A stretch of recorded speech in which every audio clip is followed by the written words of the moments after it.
ভারত পাকিস্তান মানেই বিশ্ব ক্রিকেটে এক চরম উত্তেজনা। কোটি কোটি মানুষের চোখ টিভির পর্দায় প্রায় আটকে যায়। কিন্তু কল্পনা করুন 2026 টি-20 বিশ্বকাপেও যদি এই দুই চিরপ্রতিদ্বন্দ্বী মুখোমুখি না হয়, তাহলে কেমন লাগবে? আর হ্যাঁ, ঠিক এমন সম্ভাবনাই তৈরি হয়ে গেছে। 2026 টি-20 বিশ্বকাপ আয়োজক ভারত ও শ্রীলঙ্কা। ফেব্রুয়ারিতে শুরু হবে এই প্রতিযোগিতা, কিন্তু সংবাদ সংস্থা পিটিআই জানিয়ে দিয়েছে এবার ভারত ও পাকিস্তানকে এক গ্রুপে আর রাখা হবে না। এর পেছনের কারণও স্পষ্ট। সম্প্রতি চ্যাম্পিয়ন্স ট্রফিতে ভারত পাকিস্তানে খেলতে যায়নি, হাইব্রিড মডেলে খেলেছে নিরপেক্ষ ভেন্যুতে।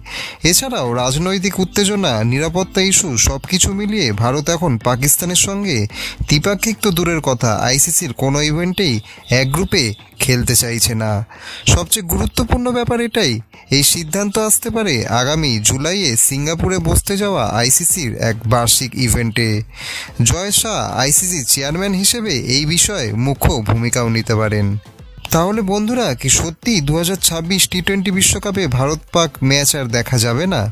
আইসিসির সিদ্ধান্তেই এবার নির্ভর করছে কোটি কোটি ভক্তের স্বপ্ন। বন্ধুরা, আপনারা কি মনে করেন, এমন সিদ্ধান্ত কি ক্রিকেট প্রেমীদের অধিকার থেকে কিছু কেড়ে নেবে?